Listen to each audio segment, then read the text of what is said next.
Dans cet exemple, on va identifier c'est quoi le sommet de la fonction en question ici. f de x égale moins 2x au carré plus 8x moins 6. Celui-ci se trouve dans la forme générale, donc on peut pas juste directement identifier le sommet.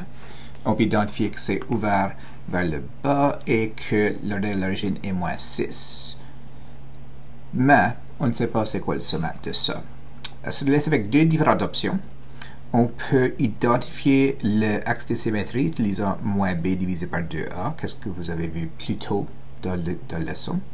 Ou on peut convertir ceci en forme canonique.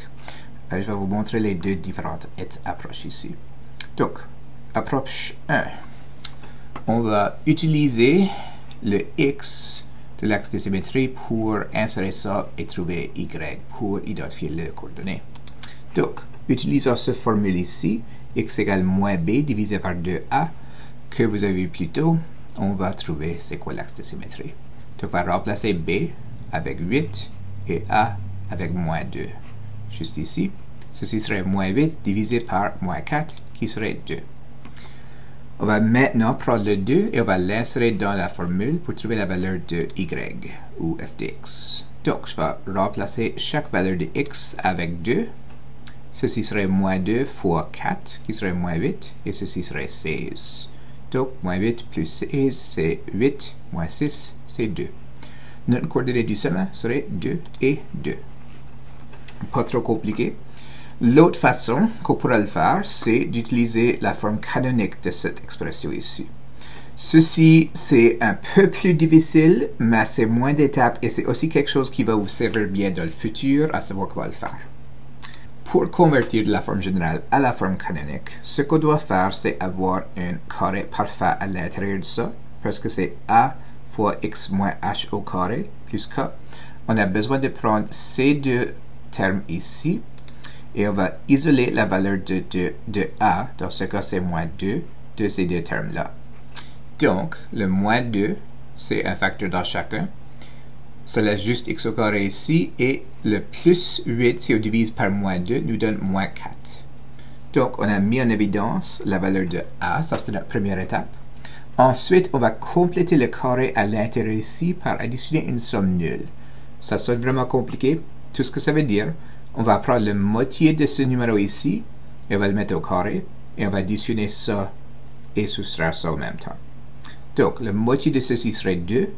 2 au carré serait 4. Donc, je vais additionner et soustraire 4 à l'intérieur des parenthèses ici.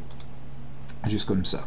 Donc, j'ai pris la moitié de 4, du moins 4, et je l'ai mis au carré. J'ai additionné 4 et j'ai soustrait 4. Puisque j'ai fait une somme nulle, ceci fait 0.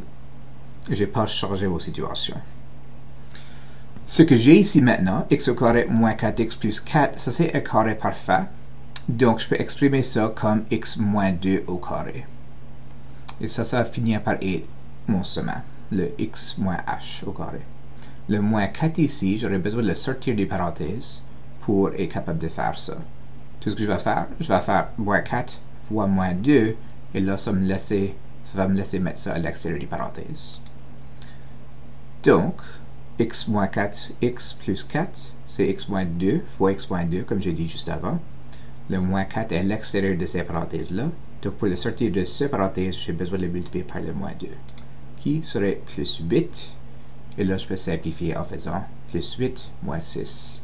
Donc, maintenant que je l'ai dans la forme canonique, je peux identifier le sommet comme étant 2 et 2.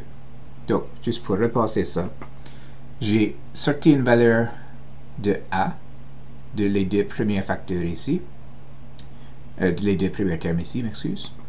J'ai pris la moitié du deuxième terme et je l'ai mis au carré, et j'ai additionné et j'ai soustrait cette valeur-là. J'ai regroupé les trois premiers termes comme un carré parfait en prenant x moins la moitié de cette valeur-là. J'ai laissé le moins 4 à l'extérieur.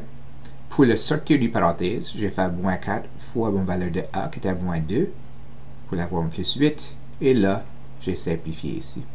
Donc, voilà deux différentes façons que tu peux utiliser pour identifier le sommet.